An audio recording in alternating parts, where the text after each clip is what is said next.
অসম্ভব সুন্দর একটা জায়গা, মানে এক কথায় আপনার মন ভালো করার মতো জায়গা এই কলমাকান্দা পাঁচগাঁও।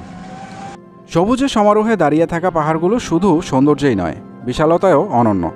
প্রথম দেখায় মনে হতে পারে জায়গাটির সৌন্দর্যের লীলাভূমি কাশ্মীর বা সুইজারল্যান্ডের কোনো গ্রাম, কিন্তু মনোরম এই জায়গা আমাদের নেত্রকোনা কলমাকান্দার ভারতের সীমান্ত ঘেঁষা গ্রাম পাঁচগাঁও।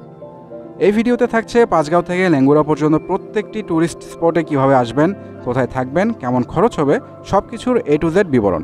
আর ভারত বাংলাদেশের মধ্যে খারাপ সম্পর্কের কারণে এই মুহূর্তে বর্ডারের পাশে কাউকে যেতে দিচ্ছে না বিজিবি।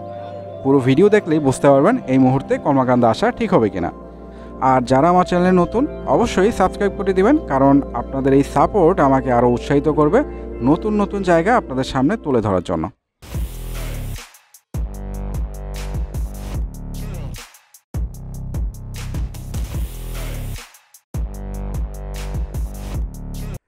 সালামালাইকুম বন্ধুরা, কেমন আছেন সবাই? আশা করি সবাই ভালো আছেন and welcome to my channel linking the road.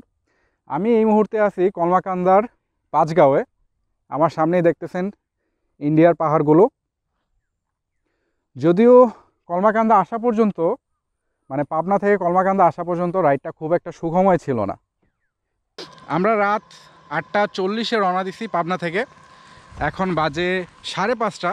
দেখেন কি খারাপ ওয়েদার, যদিও এই ওয়েদারটা আমার কাছে অস্থির লাগতেছে।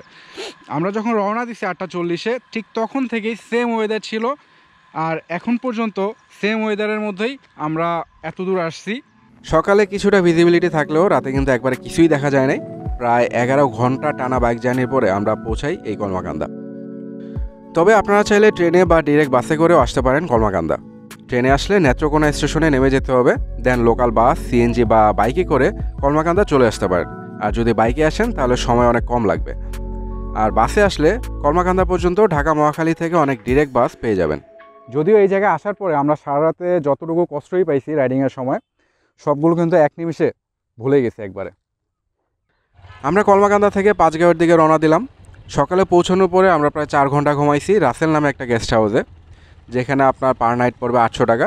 তবে একটা জিনিস আপনারা মাথায় রাখতে হবে যে কলমাকান্দা বা এর আশেপাশের এরিয়াতে তেমন কোনো ভালো হোটেল বা গেস্ট হাউস নাই, এটা মাথায় রেখে আসতে হবে এই জায়গায়। হ্যাঁ, পাবনা। ঘোড়ার নাম কি?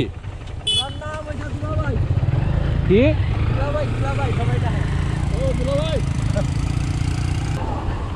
সামনে বিশাল পাহাড় দেখতেছি, আর মানে হচ্ছে আমার যতটুকু মনে হচ্ছে আমরা পাঁচগাঁও চলে আসছি। পাঁচগাঁও আসার পরে আমরা একবারে পাহাড়ের কাছে এখন যাওয়ার চেষ্টা করতেছি,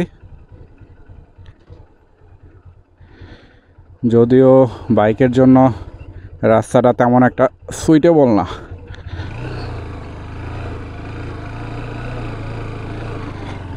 তাও বাইক নিয়ে আসার একটাই মজা, যেইখানে ইচ্ছা ওইখানে যাওয়া যায়, একটু কষ্ট হইলেও অত দূর যাওয়া যায়।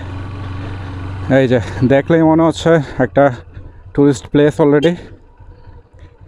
এখন দেখা যাক পাহাড়ের কত কাছে যেতে পারি।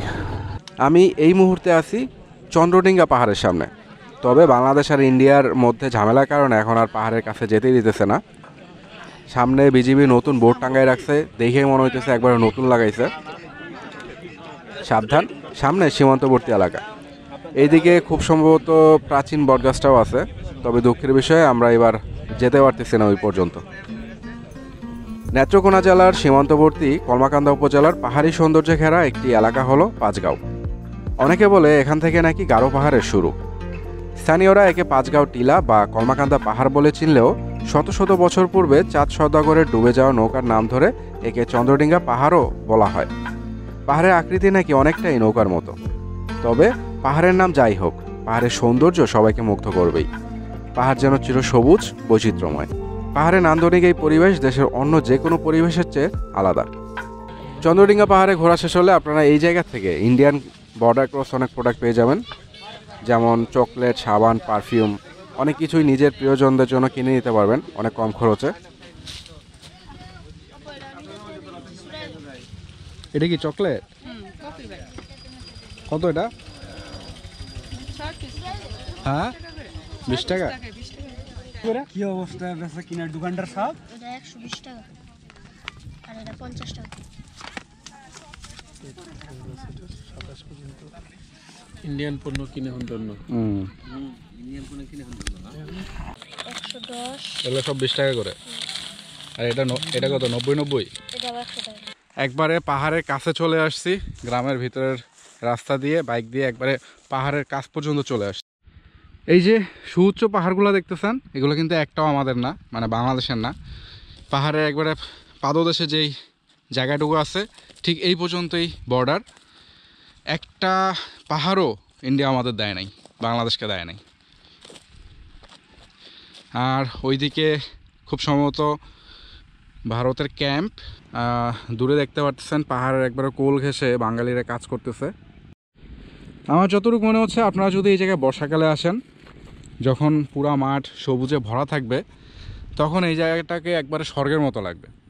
যদিও এখনও খারাপ লাগতেছে না, চাইলেই আমরা পাহাড়ের একবারে কাছে যেতে পারবো। বাট এখন ইন্ডিয়ার ভারত মানে ইন্ডিয়ার বাংলাদেশের সাথে যেই সম্পর্ক, ওই সম্পর্কের জন্য ভয়ই লাগতেছে। দেখা যাবে যে ওই যে ক্যাম্পাসে তাক করে রাখছে, দিয়ে দিল একটা গুলি, শেষ, কিছু করার নাই।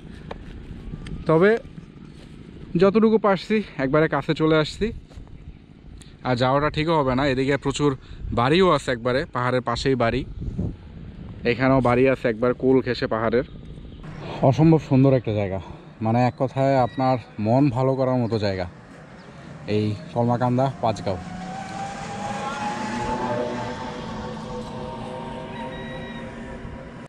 এখন আমরা পাঁচগাঁও থেকে লেঙ্গুরার দিকে রওনা দিলাম। লেঙ্গুরা যাওয়ার পথেই পাগলা পাহাড় নামে একটা পাহাড় আছে, খুব সুন্দর একটা পাহাড়।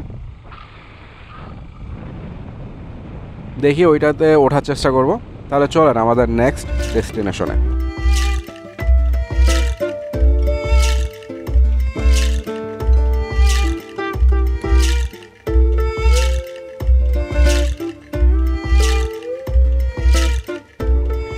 কাকা, এই পাহাড়ে কি ওঠা যায়? ওঠা যাবে না?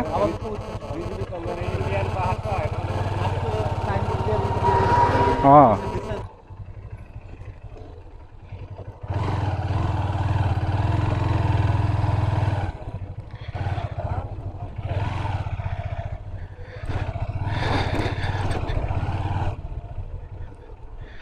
দূরে যে ওই সবুজ পাহাড়টা দেখতেছেন, ওইটাই নাকি একসময় ওঠা যেত, বাট এখন আর ওঠা যায় না।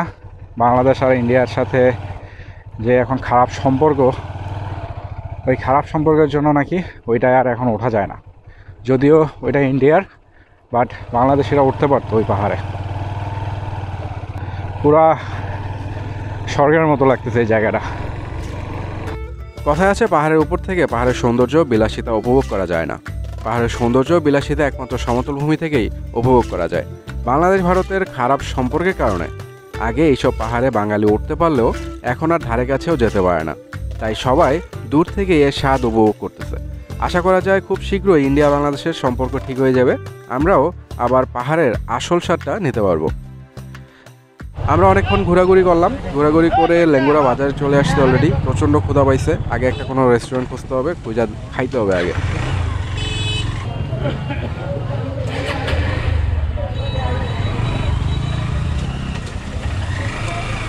হোটেল অ্যান্ড বিরিয়ানি হাউসে খাওয়া দাওয়া করে লেঙ্গুরা বাজারের ভিতর দিয়েই আরেকটা ঘোরার জায়গা আছে, এটা হচ্ছে মমিনের টিলা।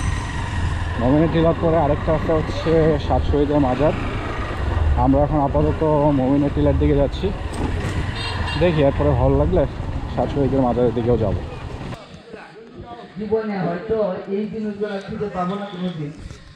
এই মুহূর্তে আমি আছি মমিনের টিলাতে, দেখি পাহাড়ের দিকে উঠি।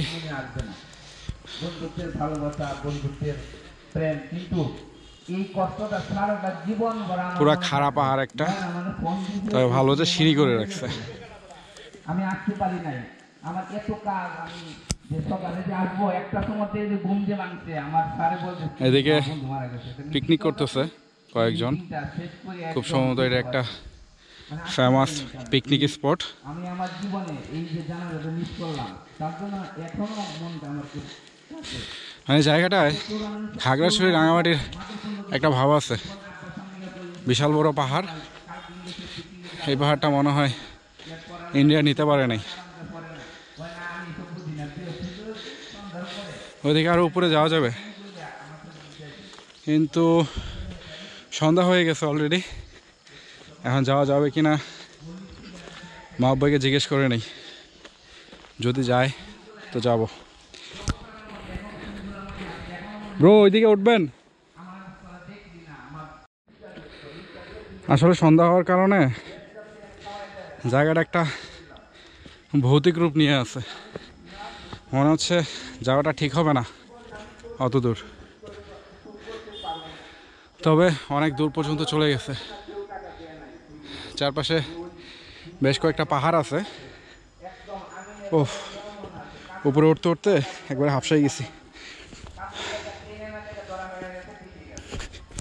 তবে যদি আপনারা আসেন কলমাকান্দাতে, পাহাড়টা ঘুরে দিয়ে যাবেন।